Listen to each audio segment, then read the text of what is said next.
It's the Solar One Sci-Fi Podcast. Hello, we're back with episode 211 of the Solar One Sci-Fi Podcast after a bit of a gap, and Malcolm just looked like he was frozen in time for a second there. Yeah, we're back. Nice to see you both. How are you both doing? Okay, yeah, no, I'm good.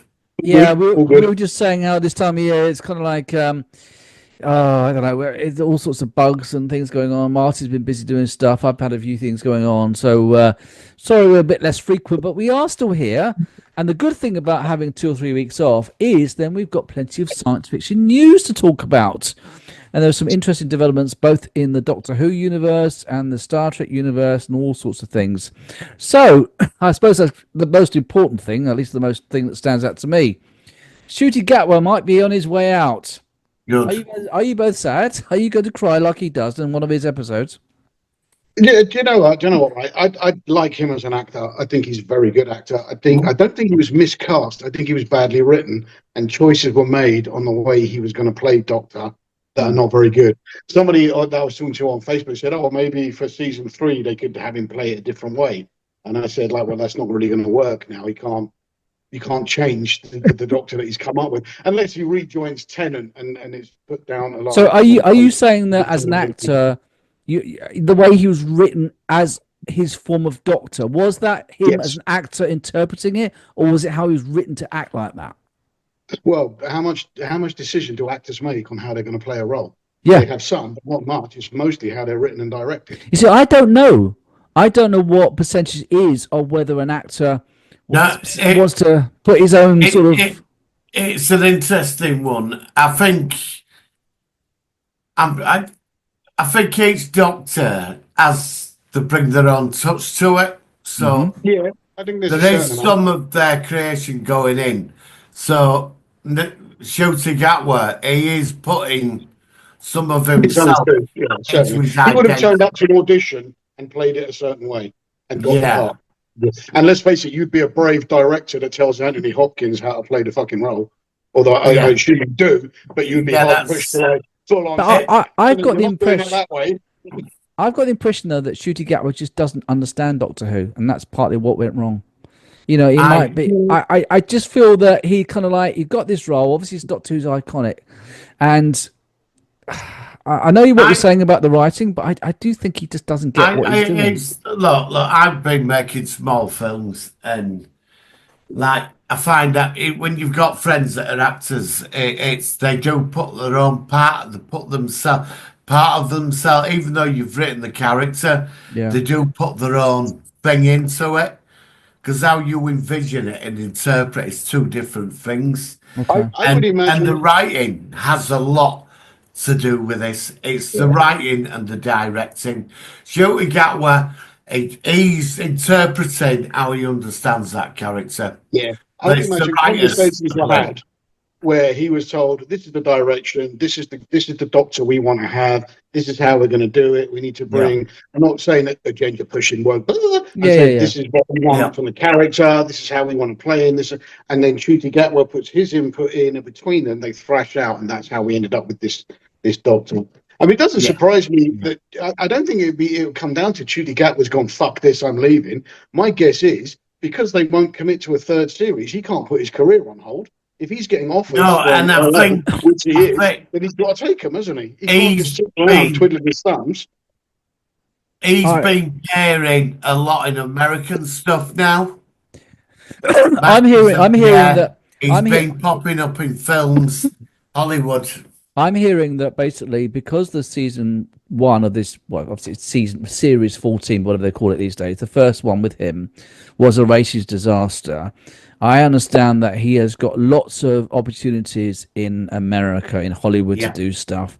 And obviously, they filmed the second season already. They were hoping they were going to get the green light from Disney. Disney are getting cold feet. And he may have been advised by his people that get out of this, mate. It's not happening. And pursue a better career in Hollywood because he's got opportunities. And I personally think that he's just thought, well, look, okay, I've done my best. I've already filmed the second season. It's panned, and it's interesting actually. There's one thing which is kind of ironic that we are literally at the point 40 years ago in 1985 where Doctor Who was kind of, but it was first axed, but then it was on hiatus, and it was Michael Great. And the ironic thing was in 1985, it was the BBC who wanted to get rid of Doctor Who, but it was the fans who wanted to keep it going. In 2025, it's the fans who want to get rid of Doctor Who, and it's the BBC that want to keep it going. It's like the opposite way around. Well, look, there's two things that keep things alive, right? Yeah, you have a cast that gel with each other and they've got something. The writing and the story. You've got that, you can keep something going for a long time. They lost their path after Capaldi. It's got nothing to do with Jodie, what were her name? Jodie Whittaker. Jodie, nothing to do with her. She's a great actress. I like her actually. I think she's really. I don't mind her. No, I don't mind her. I don't mind her. But it went down the toilet, didn't it? Yeah. The story writing is just getting worse. And then there's the preaching shit, isn't there? The preaching shit, it's in there.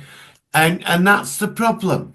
And instead of writing quality stories, when I watch Tennant or even Matt Smith, and I'm half and half, the stories, the writing is super. It's dead on as Doctor. Yeah, but again, they're still doing the agenda. They made the 14th Doctor when Tennant came back. They said they intimated that he was gay, and it's kind of like, why do they keep going on about sexuality?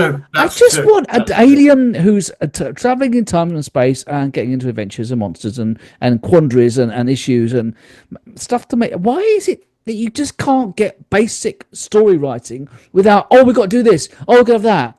I mean, like even like the one of the writers of the forthcoming series is a trans, and he's been doing all these gay books and these rainbow. And I think, fuck off! Just give us some fuck. Sorry, I get so wound up with this. It's like oh my god! I think you can deliver a message in a very well written science fiction story. You can do it in a way, but not in the way that they're doing it. No. I mean, you know, we've talked many times that Star Trek and Doctor Who, they do have messaging, they do have political agendas, they do have, but they do it in a way that not banging you over the head with it. They can do it in a very intelligently written way. That's what I mean. But they don't do it. Why don't they do it anymore? Why do they make it so basic? That's what I can't understand. That's what I said, like with actors. Yeah. I don't blame him. I've seen him in other stuff. He is a good actor. Yeah. He's Shakespearean trained. But I think I agree with him. I think he's thrown into a part and he's put his own. I think Doctor Who with it, like the directors, since you're the new Doctor, bring some out of yourself into the character. And I don't think he's into science fiction. It's not his thing. Well, that's okay. I mean, not Matt Smith wasn't either. No, it doesn't mean. Matt Smith played it. He added himself. He had that slightly awkward alien eccentric-ism, which worked so well, and it felt more like a classic Who. Matt Smith, I think, Capaldi as well, were the most classic era Who's actors or their interpretation I think of compared to Matt Smith would have been far better as the Master. Oh, interesting. I could see that. I could see that. I could. Yeah. Interesting. In terms of Who in general, I mean, you know, I think Who generally lost its way around about the caves of Androzani. Colin Baker's era wasn't very good. Sylvester McCoy, while he was quite good in the role, the series had just that's where it really lost its way. That's when the Doctor suddenly stopped being this mysterious figure and suddenly they wanted to make him this all-knowing genius. Yeah, meddler. Control everything. Then we had that god-awful fucking movie. Nothing against Paul McGann, but the movie was shit. I quite liked it. I liked it. I liked the movie. So C. Davis then comes in. I like the movie. I think everybody got lost in the fact that Doctor Who was back and the fact that the likes of Christopher Eccleston and David Tennant were fucking brilliant in the role, but the program itself wasn't that good. There are maybe in the whole of New Who 6-7 episodes that are absolutely brilliant, maybe 10 that are pretty good. The rest is just you've always been quite hard on New Who, haven't you, Malcolm? It's not your thing, so I respect that. That's fair enough, and a lot some people I think it's a lot better than that. But I get what you're saying. Is what I'm trying to say, and I think I thought Capaldi carried it very well. Yeah. All right, but I just I mean, do you think that this time next year it will be done, or do you think they're going to keep if Disney pulls out? As long It's as going to just. it's still one of the David BBC Tennant biggest fucking exports. As long as it's making them money, they'll keep making it.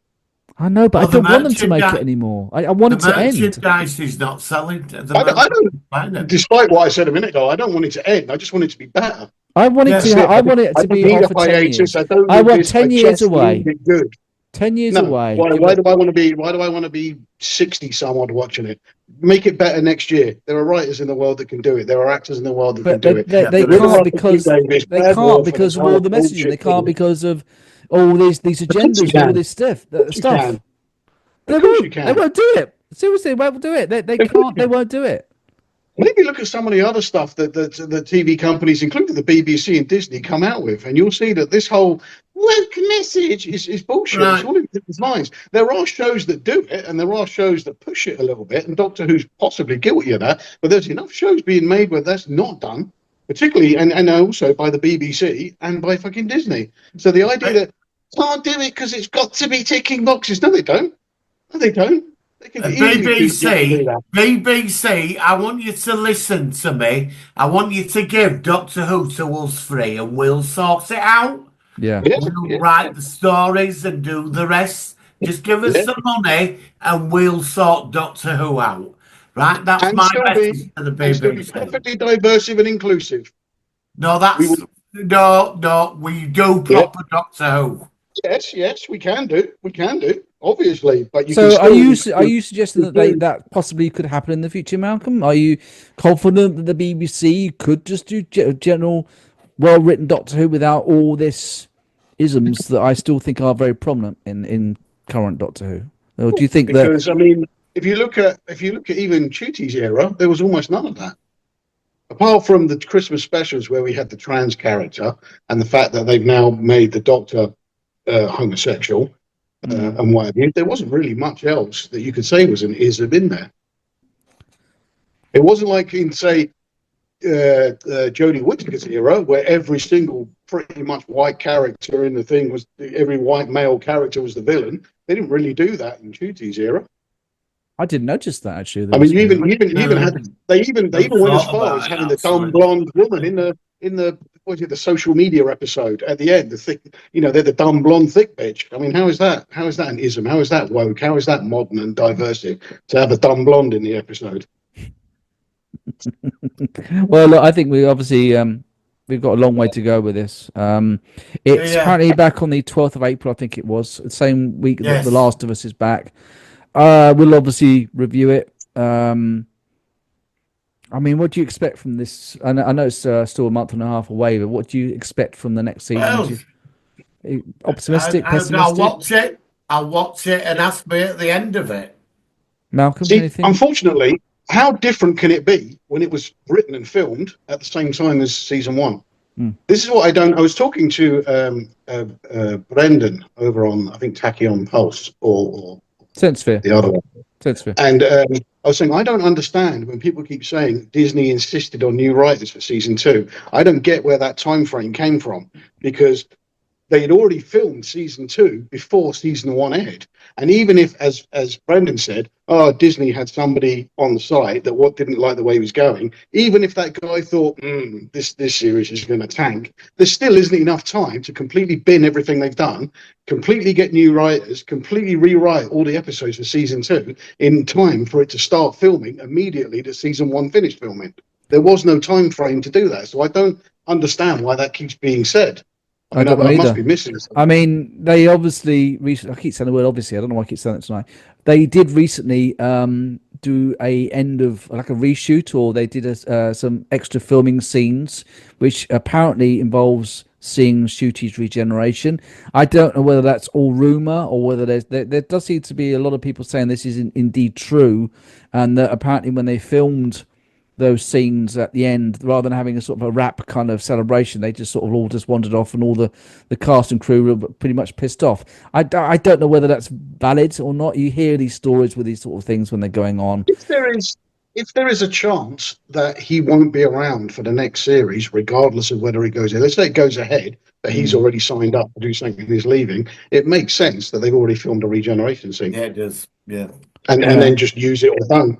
Well, they did that with Tennant and Whitaker. The scenes when they regenerated were filmed months apart, and it was obviously it was tacked together the way they do it, and it was done very well. But as you say, they could do that. So he's gone off. He's in America filming whatever, and then they just get the new actor. But if they're gonna finish this, I think they should. I think it might be time to finish it. Do you know how they should finish it? He saves the universe, and then he regenerates with a big question mark. Leave it at that, and then But and also, it's a beautiful ending. But also, you got to think about one thing. I mean, you can't have it going on forever. You can't have like in 20 years' time. This is the adventures of the 25th Doctor, and it. Why not? Because there's too many. I mean, how many? There's.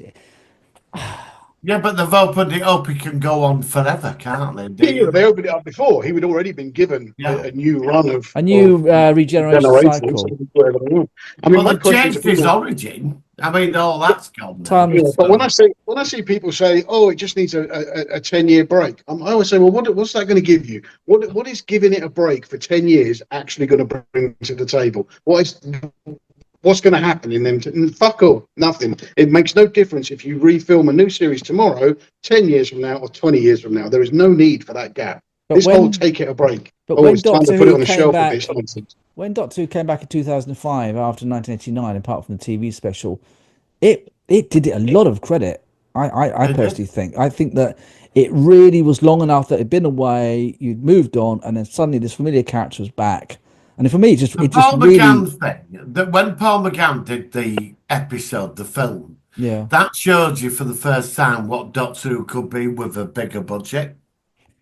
Yeah, it showed you they could take it up to the next level. Well, it's special effects. But I was watching a review on YouTube of these people, and they said it was reminding them of like the Power Rangers movie. The way the 90s, the way it was filmed, it was like a Power. Come on. I think it was a bit hard. I know Malcolm's not a fan, but I quite liked. I thought it was great that Sylvester came back for the regeneration. Yeah, I thought it was really quite disturbing the way it was just shot, and then he died in a hospital operating theatre like that. That to me gave it. Which is the first moment in the film. That's the first moment in the film that I didn't like, because up until that point, the Doctor has never died, and then that is the first time that the Doctor actually dies, and B, that he's nowhere near any form of Time Lord technology. We saw John Pertwee die to help his. No, we didn't. Yes, we did. He died. His eyes were still. He looked like he was dead. He was dead. Yeah, but there was another Time Lord there. Goes and does his fucking hocus pocus and boosts his regeneration. He doesn't die. None of them do. I don't know if I fully agree with that. Are we getting this series? Is that coming this year as well? The Land Between the Sea and the Sky. What it's called? Is that this year? I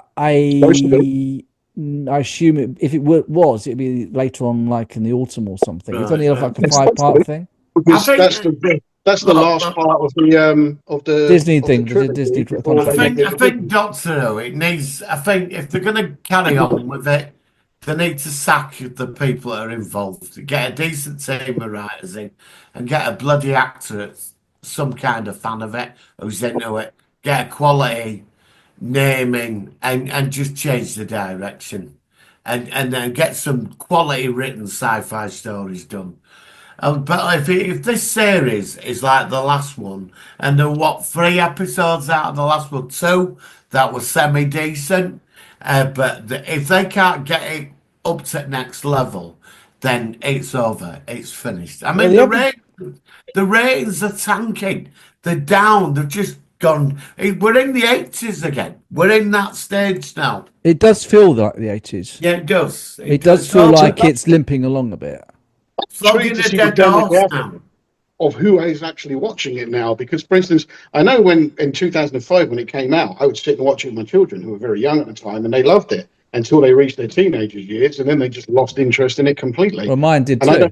I don't know how many fans from that era, youngsters, are still watching it. And like even today, if the majority of people that are watching it through sort of Jodie's era and Chuty's era are all like 6-7 years old, are they even going to have any interest in it in 5 years' time themselves, or are they going to grow out of it themselves? And it's still just going to be us old school dogs still hanging on. Don't have teeth. Yeah. Good. I can see that. I'm not saying one way or the other, but I'd like to see what the demographic is, how it changes. So what you're saying is a lot of this whole issue is just us old school fans. We've watched it for so long. Well, I used to go to a Doctor Who meeting every Thursday in a pub in London, and it was all old Whovians that ran this thing. They were all part of the Twas fan club, and once a month, sorry, and they were all big names in like the background, the fan base, but they were all older than us, right? And they, fought for it to come back. This is it. It's like our generation wanted it back. I mean, and Malcolm's got a point. Over the last few seasons, are any kids is it had an effect on them? And they're just going to think, then who's watching it then? We all watched, mine were John Pertwee, yours were... Peter Davison, yeah. Peter Davison. Yeah. Pertwee were my doctor, yours were Davison, Malcolm. Yes, it was. We all, Tom Baker. Tom Baker, yeah. Yes, all three of us have all got our own doctor, and there'll be a generation who grow up that'll love shooting at maybe he's their doctor. I think it's interesting about just the viewing habits where this is regardless, not specifying Doctor Who, but people, they don't really sit around much. I mean, on streaming channels, they do. You tend to binge watch stuff because it's accessible. You just got a folder with the episode titles and you just go through it. And that is maybe indicative of the fact that it's just we're in a different world, and Doctor Who might be better if it wasn't on the BBC at all as a live TV series, and it was on just like streaming. And literally you could like we do when we watch the Star Wars series, and it gets released on at midnight or something, and we watch it, and then we all talk about it, and then you know what I mean. Maybe it's partly an indicator that just live TV in general is just not really for a lot of people. It certainly isn't for me. I think our viewing habits are changing. Like our attention spans now for stuff. That's why you only get 10 episodes of a season. Is it more? I thought that was more to do with... How do you watch YouTube? When you watch YouTube, you watch hours of stuff, or do you flick through it? That's not our attention span. That's them telling us. All they want to do is they want to make 8 episodes of a thing because it costs fuck all to make 8 compared with 24, and then they want to leave it for 2 years until they make another run, so that everybody goes back and watches the first series again. So they literally get 2 years worth of two filming blocks over 2 years, and it costs them a third of the money it used to cost them to make a decent length series. That's the only reason it's being done that way. It's money. No, of course, everything's down to money in the end. But it's just interesting, isn't it? I mean, we'll hopefully it'll be okay. This debate will continue on. I'm sorry. I mean, it's just the last time we talked, this hadn't all sort of kicked off with Shooty potentially leaving. I reckon he is going though. I do think he's. I do. Going. I feel it. Yeah. And I think that again, even if you love Doctor Who, and you really want to make something of it, but you're getting offers from abroad, do you really want to continue putting up with the fucking backlash from fans? How long can you put up with that or defend against it? Well, he must be aware. I must be aware of it. Before you start to think, fuck this, I'm just going to go over to LA where they love me. Yeah. And also, Russell T Davies apparently is filming some new gay series for Channel 4 or something. So his focus again, I think people centering on that has been in that they do realise that Bad Wolf makes multiple series every year. Russell T Davies he hasn't just sat down and does Doctor Who and fuck all else. He's always making more than one series. That's what they do. Nobody. He hasn't just like over the last what is it, 21 years only done Doctor Who. When Moffat and Sidney were doing it. Well, Moffat was doing making a new series. Moffat was doing Sherlock Holmes, wasn't he, at the same time as Who? But I thought that Russell T Davies in 2005 to 2010, his main focus was Doctor Who.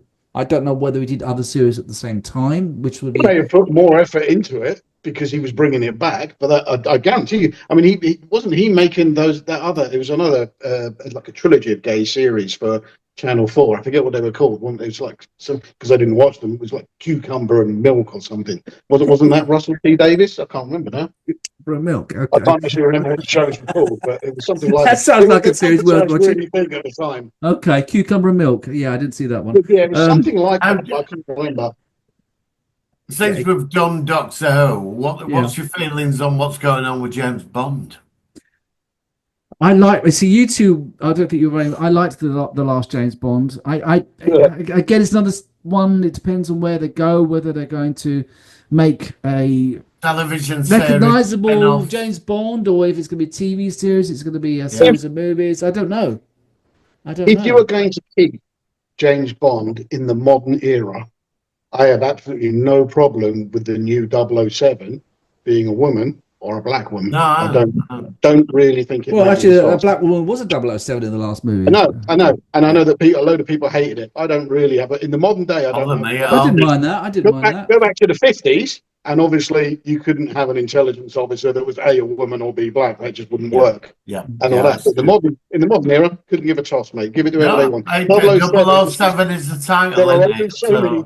There isn't 004,932. They've only got so many code names. So every time an agent is killed, their 00 number must get passed on to someone else. Sure. Yeah. I think quite like the idea that each one is called James Bond as well, and that all the different actors seen are different people entirely playing it. That doesn't quite play out because it means that Spectre were doing the same with Blofeld, and stuff like it.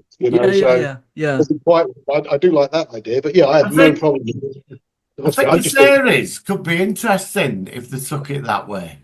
I prefer it's a film. I think I don't know. I don't know. Be interesting. I think he died years ago. To be fair, I think the franchise has been crap for a number of years. Casino Royale was a pretty good film because it was quite close to the book, but all the ones since have been rubbish. I can't get more than halfway through any of the Pierce Brosnan ones, and so I think post Octopussy, I think the franchise was dead anyway. I like GoldenEye. I love GoldenEye, but the other three I were in and out. Is that all with Sean Bean? Yeah. Yeah. So Sean Bean is very good in that film. Yeah. He could have made he'd have made a good Bond, Sean. Yeah, he would have done. Yeah. I think he would have done. Yeah. The Bond that dies, who are your favourite? I was going to say Doctors, James Bonds. Then is it both? Roger Moore for me. Yeah, I like Roger Moore as well. Sean Connery is the most like a naval commander, and I quite liked him. But I think Roger Moore has the better films if you're into, like I was when I was youngster, the gadgets and the I'm surprised you both said. I thought you were both going to say Sean Connery actually.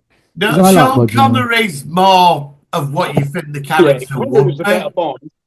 He's been soured a little bit as I've learned a little bit more about what Sean Connery was like as a person, to be fair, but I do think he was better as James Bond. Yeah, well, he did do Zardos, didn't he? And so. Oh, but yes, great. I mean, all his films are good. Yeah, it was interesting. He was he was in that. What's that science fiction one? Is that one he mentioned? There was a sci-fi one with Sean Connery, but I can't remember what it's called. Zardos. Yeah, it was that one, wasn't it? Yeah. Oh, Outlander. Outlander. Brilliant. I'm not sure I've ever seen Outland. I keep meaning to watch it, but I'm not sure. Have you never seen it, Malcolm? I don't know. I don't remember it. Watch it. Do you want to? We could watch it and review it if you want to. It's out of interest. Let's do Outland next. And all right. Well, in 2 weeks' time, we could do that if you want. Yeah, I mean, if it's down on the list to do, then obviously it pushes me to watch it. But you'll be able to watch it from if you know what I mean. Yeah. I'll find it somewhere. Yeah. Right. Now we've got 10 minutes left. So do you want to? Shall we wrap and come back for a 20-minute talk on? Well, I just one more thing. One more thing, Michael. I want you to watch Daredevil when it starts. Oh, okay. I'm still watching the end of Brookside. Come on, you're gonna. What? You can still watch Brookside, but I've only got 7 episodes left to watch. That's it. I've nearly finished it now. Daredevil. What? Yeah, I've only got 7 episodes to go, and I've finished the whole series. What, Brookside? Yeah. You've watched? Almost, yeah. 3,000 some odd episodes. Over 5 years, yeah. Hang on a minute. Hang on. So you've watched how many episodes? Well, lots. Yeah, look, only about at lunchtime when I'm having my lunch and stuff, but it's been over 5 years. You sat through like 1 million My point is, episodes of why? Brookside. I've I enjoyed don't it. understand. I've really enjoyed it. I I don't thought it was really understand. good. So have you got some final episodes yet? No, I've got then? about 5 more to go, 6 or 7 more to go. And But they're all. have you seen the spin-off movies Yes, around it? unfinished businesses. I've got that as well. That's afterwards. That's All after. right, all right, Yeah, yeah. all right. Yeah, I've got it all there. Well, that's a milestone. I think we should review Brookside. Do you remember I that think we Predator should. versus Brookside T-shirt we made that time? That was quite funny with Yeah. Jimmy Corkill. Yeah. But oh god. Well, forget Daredevil. You've conquered 10,000 episodes of fucking Brookside. Brookie. All right. Actually, before we go, because we're going to come back for the review. Any Star Trek news? Starfleet Academy now has finished its first season in wrapped up. Yeah. Not hardly had much information about it at all. Strange New Worlds that should be coming back in. I think they think it's going to come back in May, although it's not been confirmed. And they should be filming season 4 of that soon, which will be released next year. So, Section 31 is still panned by everybody, understandably so. Yeah, that's pretty much it. There was a video I was watching today where somebody's put the next generation's reaction to Section 31, and it's up on the view screen. Section 31. Oh, and they're watching it. Yeah. But unfortunately, I watched it, and unfortunately, the clips they've chosen are not very good. I think, casting my mind back to Next Generation, there are a lot more crew reactions that would have been a lot funnier of them watching Picard this frowning or something. Oh, yeah. I've just rewatched Picard season 3 again, and I really enjoyed it again. I've watched it about 4 times now, and it's still, to me, one of the best things they've done in Star Trek since 2005. So that's just what I feel I've been about it. rewatching the CW Arrowverse and all that, trying to finish off all because I kind of stalled halfway through, so I'm trying to get through. I'm watching Legends of Tomorrow at the moment. Okay. I watched the pilot of that again the other day. I'm going to watch Silo season 2 still. I haven't seen that yet, but I want to review that as well at some point. And I think, Martin, you said you saw the first season, didn't you, of Silo? Yeah, I've seen first. I've actually. Well, I'll tell us after you. All right, you tell us something after we've hit. Yeah, I bought the bootleg from a certain country. Oh, okay. Season 1 and 2. I'm gonna watch it on. Okay. I have to go in now. I have to feel that I have to go into Silo now. Yeah, but I like the first season, so I'll check out. Right, guys, because we've got to rush off for Malcolm to shoot off. So to review the movie. So we'll be right back in a second. Cheers. It's the Solar Sci-Fi focus of the week.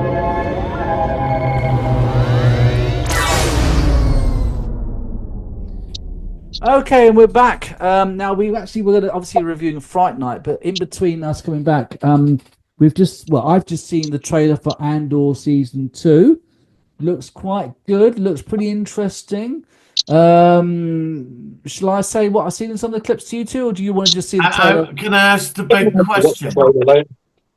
Go on, sorry, Martin. What was that first one? Can I ask the big question? What? Are Cyril and his mother in it? I didn't see her. I saw the Death Star, which was in Rogue One. You see the actual main dish being put on. Right. You see some scenes before the dish is put on. Did you say Cyril then? At least. I don't remember seeing Cyril. What was the bad guy in Rogue One? The one that the Imperial officer. I can't remember his name. The one that gets Krennic. Yeah, Krennic is in it. He's good. Oh, really? Yeah, K2SO is in it as well. And it's all looking very Rogue One-ish. It's looking so. So April the 22nd. Season 3 then. Shall we? I mean, do you want? I mean, we should try and watch it. Actually, I think we've never done anything live. Hang on. Is there a way we can actually? Yeah, there is. Hang on. Maybe we can do. You should be. Sorry, I think Fright Night. We just have to wait just slightly longer. We will do Fright Night. Let me go into history. Malcolm, how's the Liberator project going? I'm stalling up on my mold making, and given that there's somebody else I've been following on the YouTube who's making his own, and he has 30 years experience of resin casting, and even he had problems doing it.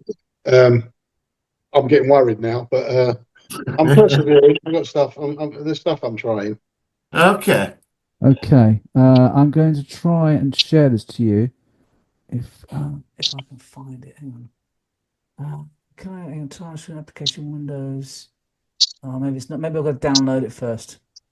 Let's tell you what. Let's talk about the movie, and then and then we'll try and do a reaction. Yeah, we'll do it at the end. So, yeah, Martin, because this is your choice, do you want to just go into it? You talk to me about Fright Night, what you liked about it, and we'll go in from there. Sorry, I'm doing stuff two things at once. So, go on, Martin. What do you think about this film? I know you like it. You're quite a big fan. Oh, right. Fright Night. To me, the greatest horror film ever made. The greatest horror movie ever made. I saw Fright Night, the first one. I'm not into all this Jason and slasher movies. Yeah. Not my thing. I know people like them, and I get bored of them. Same story, Freddy and all that. Fright Night, I rented it. The first one I rented out on video, and I was a bit wary about it. And when I watched it, it was the first horror comedy I ever saw. That's what I was saying. And that's what made it unique. It's a comedy as well, so it's a sort of interesting. It made one of the first films to be like that, and it was terrifying. But as it was terrifying, it was hilarious, and that's the magic of Fright Night. And the characters, and Roddy McDowall was superb as Peter Vincent. Yeah, I mean, because I was looking at the actual information about it, and as you say, one thing I found it interesting is that in the 80s there were a few vampire films which normally had a historic basic setting. Yeah. This was set in contemporary America, and it was like a neighbor and everything else. And of course, there was a few others. The Lost Boys is another example of a contemporary sort of vampire film as well. So, when did you first see it, Martin? A friend of mine, we used to rent, or is that Dario Argento? We used to rent films out, and we used to get them cheap slasher movies and horrors. And we rented Fright Night out one night, and it blew me away. And after that, I bought it, and I kept watching it. And I don't know what it is about Fright Night. The soundtrack, I bought the soundtrack. The soundtrack's good. He's a good man of a bad song. Yeah, because I mean, I know we're not talking about this film, but I just keep getting sort of parallels with The Lost Boys, where I love the soundtrack to that movie as well. And I know that wasn't so much. Although Lost Boys as well also has some comedy in it. There are some parallels between these two movies. Yeah, but I think that one, Fright Night were. I think Lost Boys is a masterpiece, but Fright Night, it were much. I think it was scarier than that. Everything about it. The vampire Jerry Dandridge, the character, the actor. Forgot the actor now played him. He was superb, and they brought in all the vampire lore. And how Peter Vincent with his cheesy B-movie character who, like, they got in, And I just thought the whole film was brilliant. The music, all of it. And it was dark, but it was funny, Yeah, it's interesting. Malcolm, what's your perspective on it, mate? It was okay. It wasn't brilliant. It wasn't scary at all, in my humble opinion. And the funny scenes weren't that funny. If I'm honest, Lost Boys eclipsed. You had a slightly different perspective from Martin's perspective. Had a better soundtrack. If Lost Boys was a 10, I would give Fright Night probably a 2. It just, I don't know. I don't know what you're seeing, Martin. It's just not that good. It's just I don't know. I love it. I think it's a masterpiece. For me, Lost Boys began an entire franchise of modern day vampires. All of your Buffy, your Forever Night, Vampire Diaries, that whole idea of the cooler, sexy vampires, that all came from Lost Boys. Fright Night doesn't sit anywhere on the spectrum. You have your old school horror classics like Hammer and Nosferatu and all of them, and then you have the Lost Boys going into the new cool vampire kind of bit. Yeah, Lost Boys changed the whole direction. Yeah, I agree with that. To be fair, I just didn't think it was that good. I Well, have no idea why they remade it. Yeah, I mean, the remake, the one with Colin Farrell, I sort of liked it, but it was all right. and I thought it were better than what I thought it would be, but it don't touch the original. But I mean, I mean, obviously, Mark, it's funny how certain films you have an affinity for. This is obviously one which is really high Yeah, up there. no, it's But for but me. Yeah. you think very highly of the sequel as well, don't you? The one which is I do with the woman. Yeah, yeah, Yeah. So, yeah. what did you like about the sequel? Did it just enhance the first one for you, or? You get more depth for you get the history of the Dandridge family, how far it goes back, Right. because she's his sister, and how she manipulates the revenge. I just think there's a lot of depth in these films, and for me, that's my opinion. I really do. And you can't get old. You can't buy the second one. It's very hard to get hold of it. They Well, only released the DVD. I'm sure there are places you can find it if you look hard There enough. probably is, Yes. but even a pirate copy goes for stupid money. Yeah. Yeah. Well. Yeah. Okay. Yeah. We've discussed those things. They've never released the Blu-ray version of it. Yeah, but there are When it got released, when the sequel got, the first one was a big hit, and the second one is just as good, but it only got released at very few cinemas. Okay. It never got a massive release. There are a lot of like Indicated that things the going on around the sequels. They really messed up on its release. That's interesting. Yeah. Yeah, look into it. It's fascinating. But I mean, then they remade the second one, Right. and that was just fucking absolute shit. They remade it. It had nothing to do with the new one. It was this second one, and it was just crap. Yeah. I mean, from my perspective, I thought that the first film was okay. I have to. I'm not siding, but I do prefer the Lost Boys to. Yeah, of Fright course, Night. Lost Boys. But- This is all taken from Lost Boys, isn't it? What was made first, Lost Boys or Fright Night? Fright Night was 85, Lost Boys was 87. All right, so Oh, that yeah. could actually be that's fair to say there could be a lot of parallels coming from Fright Night, which were reinterpreted for the making of the Lost Boys. Does that sound like a fair Probably, yeah. potential Yeah. assessment of that? Yeah, I mean, I do like Roddy McDowall. I thought that the guy that ended up on Deep Space Nine as a one of Guinan's race, Orions, I thought he was quite good. But I have to say, I don't know. It was all right. I wasn't mad on it. I didn't loathe it. I didn't love it. It was in the middle for me. It was kind of like That's fair enough. but it's stuck in my head because we talked about it and I thought, oh yeah, let's Martin, you suggested that recently. He has a massive fan base and cult following. So is The it? So I original mean, two. how did it do in the rate? Did it do well in the cinema? Was it quite popular? The first one did really well, but the second one was very limited release. It was like they're saying it might have been a tax write-off. Really? Yeah, it got released on VHS, and when you could get it on DVD, it was just a video copy transferred over. There's Really? no the copyright. There's something to do with loads to do with copyright. That's why there's a copy of it on YouTube. So what's the Never second? been What's the title of the second Fright Night? The sequel? Is it Fright just Night called- 2. Just That's called it. Fright Night 2. I'm just trying to find it. It's Oh yes, worth Fright watching. Night. Yeah, part 2. Yeah, I've just found it Yeah, with part 2. Roddy McDowall's in that one as well. I think it's just the comedy, and for me, I like the it's era. I comedy. love 80s movies. I've always liked the feel Yeah, of it's American got that 80s 80s movies. Yeah, I do like Where that. Charlie Brewster lives, it reminds me of the Burbs. That street. I love the Burbs. That's such a good Yeah. film. I love the Burbs. Yeah, I can see where you're coming from with that. Yeah. And yeah, I mean, like, it's interesting. I'm just looking at the cast. So obviously, Chris Sarandon was the That's it. A big vampire, actor. and he was the one that ended up at Deep Space Nine. And then, of course, you've got some of the other actors, Roddy McDowall, Charlie Brewster. Charlie Brewster. Evil Ed. I love it. Yeah. It certainly is interesting. I was just trying to think what else I could say about it, really, because I mean, it was interesting. Oh, actually, Christopher Lee was in it. Christopher Lee appeared in Dracula. Maybe it was like a footage of him on the TV or something. Maybe we see Christopher Lee as Dracula.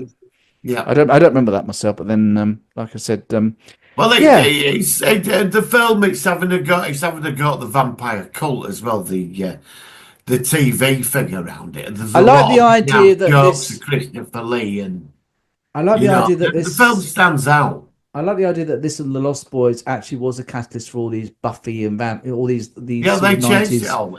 because there's all contemporary vampire films. All that. So really, in many ways, it is kind of like indicative of an important kind of catalyst for these sort of things.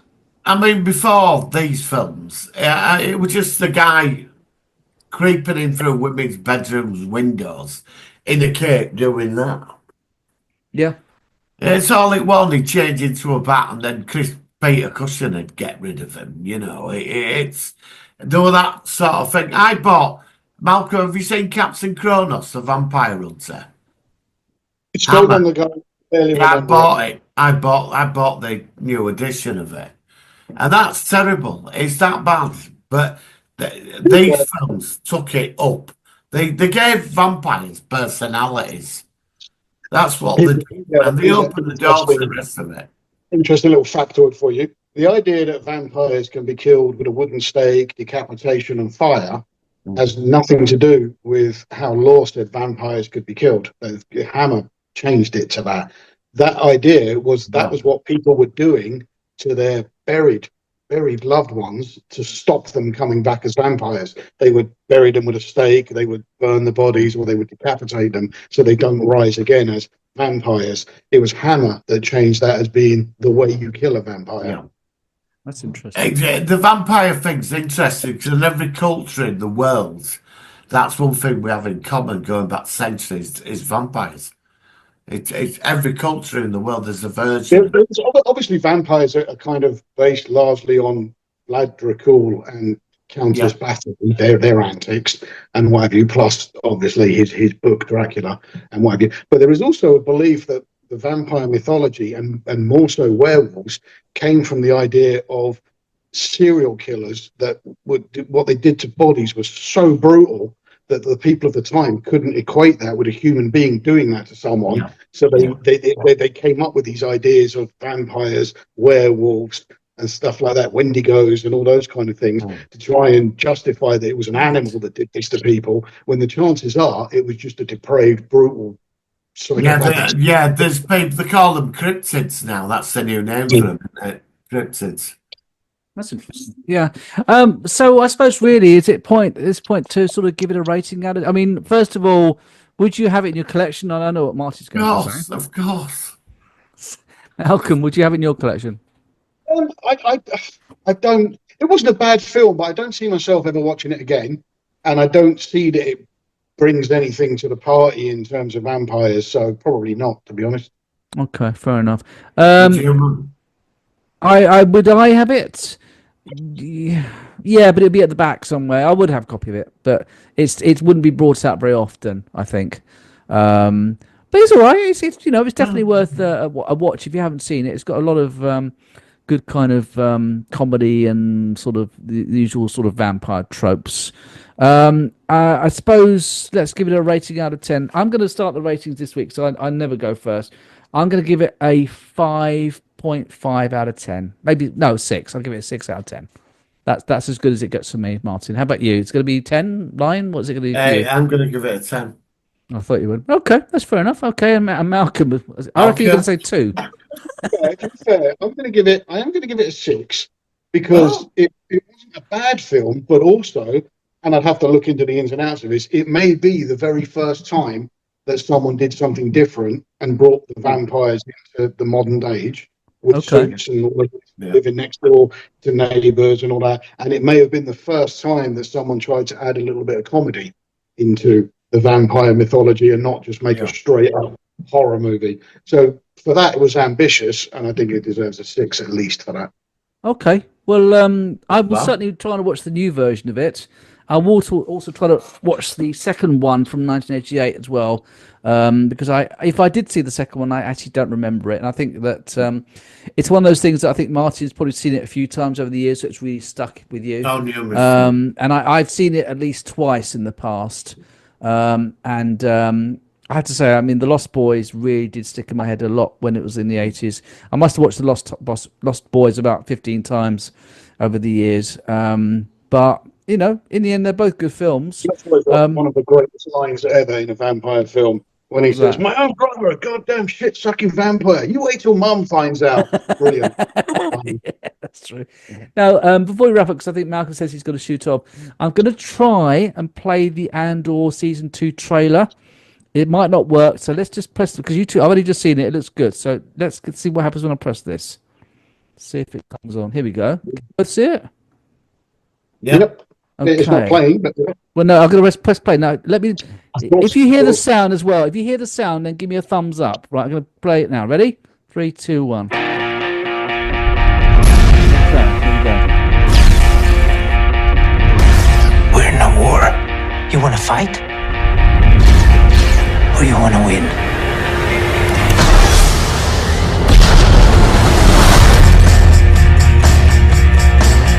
Last night I had a dream that the world had turned around. All our hopes had come to be. The revolution starts now. What a swell party this is.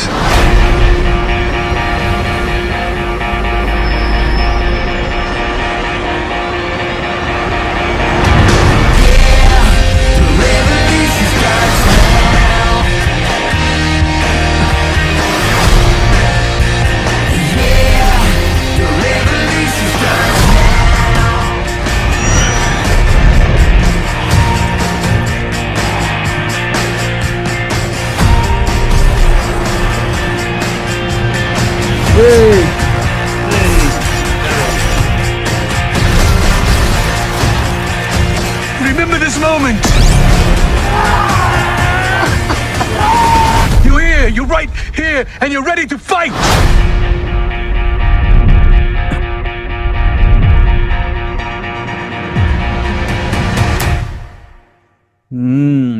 Okay, so we don't normally have a brand new trailer as we're recording. Comments, opinions? But what do you think about it, Malcolm?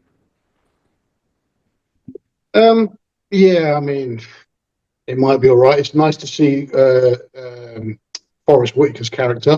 I think, if anything, that will save the show.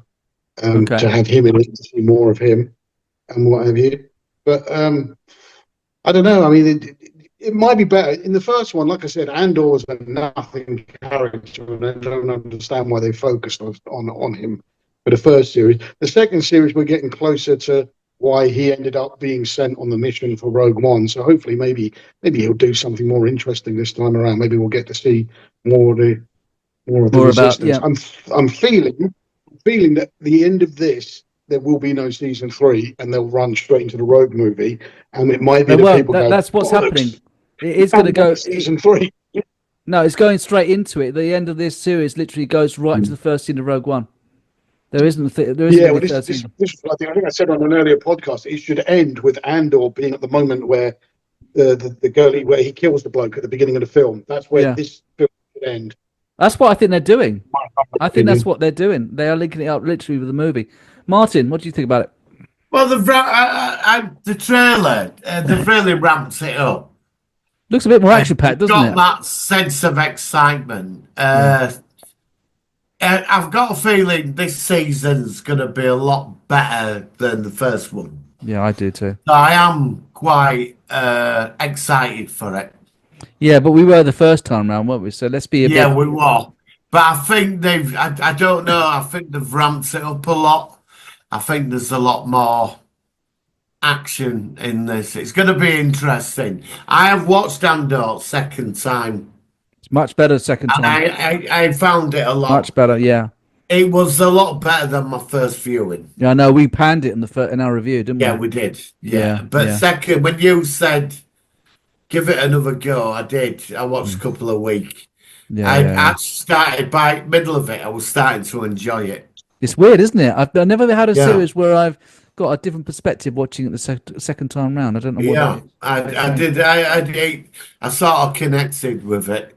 Yeah. You know, and I do like the characters in it as well. So we'll find out. So that week, middle of April, we're going to have brand new The Last of Us, brand new Doctor Who, brand new Star Wars, then Star Trek will be back with Strange New Worlds, probably near to that as well. So, one more month of nothing, and then we can really delve into some good stuff, and hopefully, Yes. I must confess, having seen the trailer, I'm way more excited for Daredevil Reborn. That looks I am. so good. That's it for me, mate.